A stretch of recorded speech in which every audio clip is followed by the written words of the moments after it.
Bienvenue dans ce spécial élection municipale et régionale 2023 en Côte d'Ivoire. Lorsque vous êtes un leader avec un rayonnement national, voire international, les élections locales deviennent comme une sorte d'équation personnelle.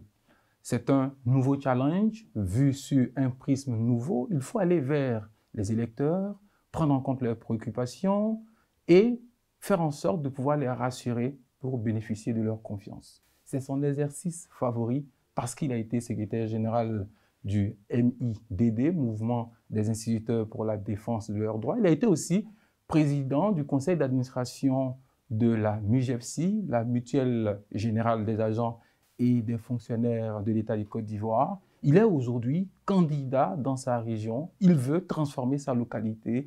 Il s'est engagé en politique. Il est candidat du PPACI dans la ville de Bongouanou. Monsieur Mesmer Komoué, bonjour, merci d'avoir accepté notre invitation. Bonjour, c'est moi qui vous remercie de l'honneur que vous me faites d'échanger avec vous sur ces questions importantes. Alors, on sait que vous sortez 2021 d'une élection que vous avez perdue, toujours dans la localité.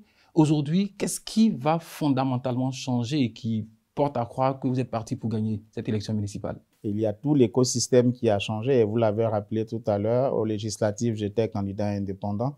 Maintenant, je suis candidat investi par le Parti des peuples africains de Laurent Gbagbo et qui connaît l'histoire de Bongouanou, c'est que c'est une ville qui a eu un amour particulier avec le président Laurent Gbagbo et qui voudrait donc, à travers l'élection du candidat qu'il parraine, traduire cet amour-là.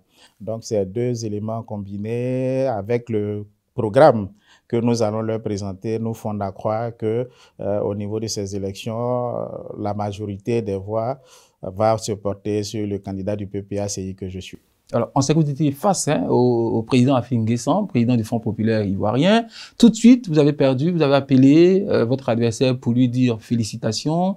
À quoi ça répond tout ça? En reconnaissant sa défaite et en félicitant la personne qui a été élue, c'est respecter le peuple qui a opéré le choix. Et c'était cela notre vision. C'est pour cela que nous n'avons pas hésité à le faire, parce qu'au-delà de toute adversité, nous demeurons des frères, nous demeurons des personnes qui avons le même objectif, à savoir apporter le bien-être aux différentes populations.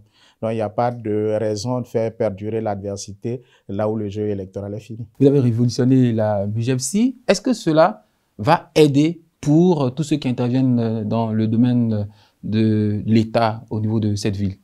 Oui, évidemment, on ne peut pas avoir dirigé les fonctionnaires et puis ne pas penser aux fonctionnaires qui exercent chez nous. Mais au-delà de cela, et peut-être par des formations, dans la formation que nous avons eue, qui nous fait pencher sur les actions sociales, c'est de faire bénéficier à l'ensemble des populations de Bongouanou, n'est-ce pas, de l'expérience en termes de management social que nous avons eu.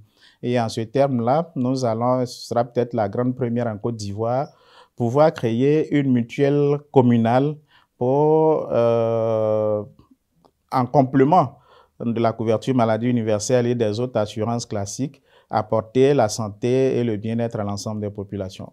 Alors, on voit que vous êtes prêt à faire de grands investissements, mais on rappelle que pendant les élections législatives de 2021, vos opposants vous reprochaient d'avoir pris l'argent à la mutuelle pour aller faire campagne. Est-ce que aujourd'hui vous avez les moyens de faire campagne et puis de pouvoir gouverner tranquillement à Bongouanou? Vous savez, l'avantage que j'ai, et j'y crois fortement, c'est que la plus grande richesse qu'un homme puisse avoir, ce sont les hommes. Et en matière d'hommes qui nous accompagnent, il y en a suffisamment, de sorte que, bon, aux élections législatives, les gens ont dû penser que c'était les ressources de la mutuelle qui nous permettaient de faire cette campagne à l'américaine.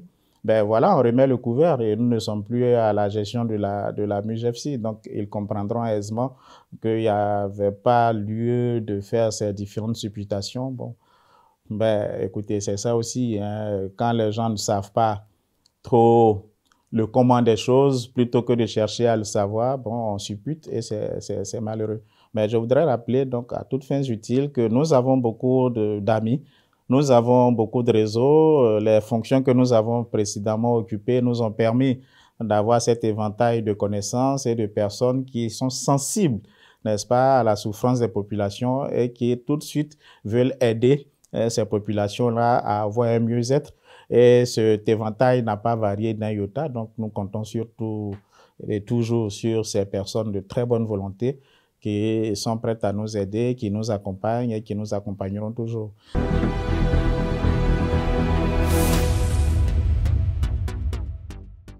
Si vous venez de nous prendre en marche, vous faites bien parce que nous sommes dans votre émission Élections consacrée aux élections municipales et régionales 2023 en Côte d'Ivoire. Et aujourd'hui, nous sommes avec l'une des personnalités les plus emblématiques du syndicalisme en Côte d'Ivoire. Il a été président du conseil d'administration de la MUGFC. Aujourd'hui, il est candidat du PPACI à Bongouanou. Mesmin Komwe, quoi va ressembler Bongouanou dans 5 ans après votre gouvernance?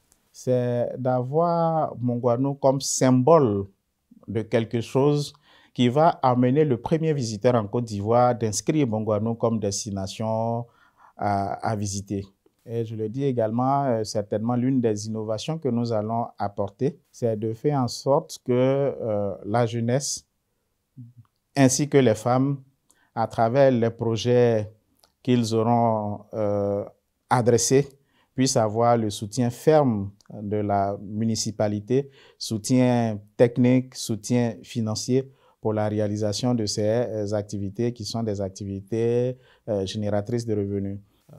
Bien des fois, on a mis dans la tête de nos parents que c'est par les cultures pérennes qu'on arrive à se réaliser, alors qu'il y a plus de revenus à engranger dans la culture du maraîcher qu'aujourd'hui des plantations pérennes. Et donc, c'est tout ça que nous allons, avec la mairie, instituer des fonds qui vont avoir pour mission d'aider à la réalisation de ces différents éléments. Est-ce que ça prend en compte l'aspect de la gestion des déchets, du reprofilage des routes, du cadre de vie? Qu'est-ce qui est concrètement prévu pour ça?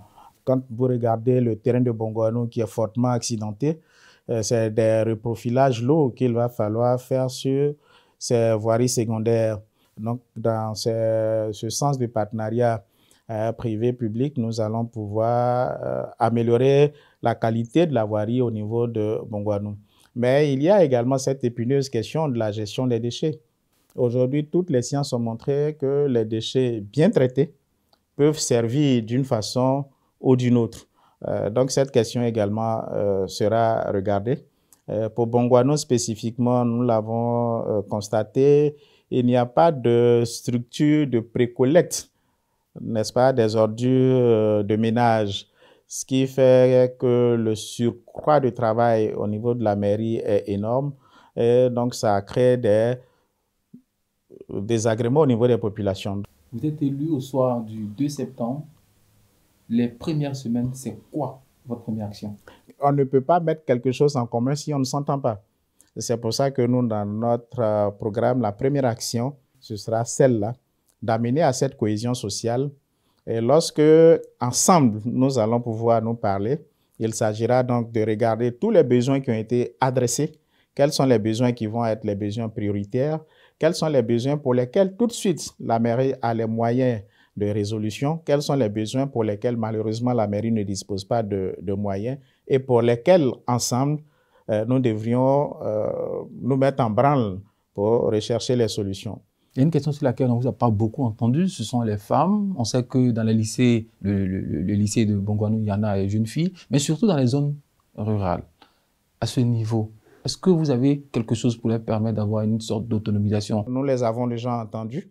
Pour celles qui sont dans les métiers indépendants, nous avons perçu leurs préoccupations. Leurs préoccupations, c'est les lieux d'exercice de leur activité parce que malheureusement, la ville n'étant pas très grande, les quelques rares magasins mis à leur disposition sont accessibles à des coûts exorbitants.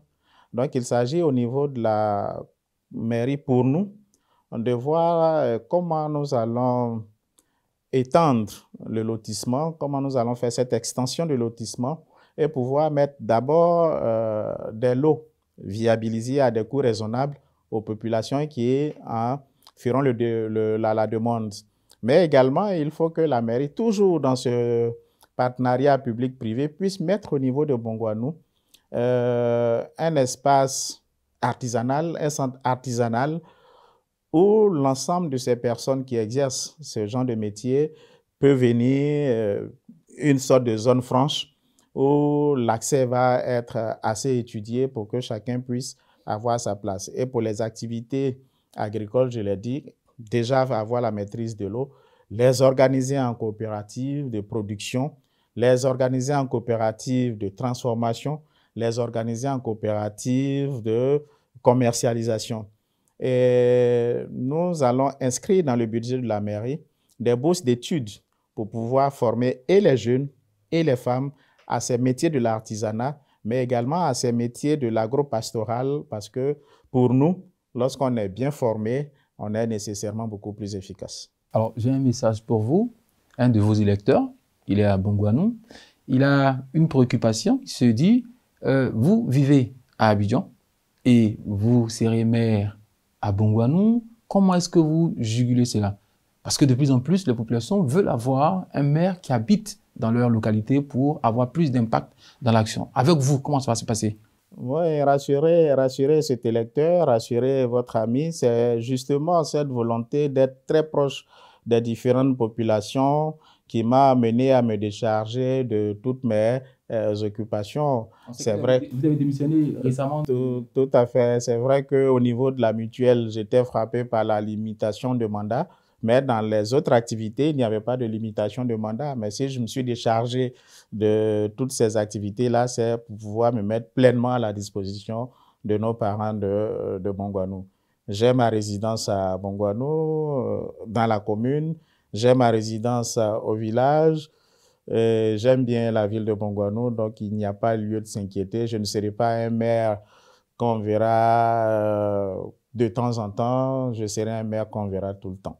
Merci bien, Komwe. On sait votre agenda très chargé en ce moment. Merci d'avoir accepté de répondre à nos questions.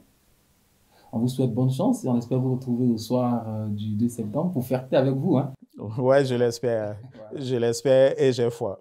Merci à vous également d'être resté avec nous jusqu'à la fin de ce programme. Vous avez constaté, nous étions avec Mesmien Komwe. Il est candidat du PPACI dans la commune de Bongouanou. Avec lui, nous avons échangé sur les grands axes de son programme pour sa ville natale. On se donne rendez-vous dans le prochain numéro sur cette chaîne et sur nos canaux digitaux. Il vous suffit simplement de taper le hashtag élection. On se retrouve aussi avec d'autres candidats dans d'autres communes. À bientôt.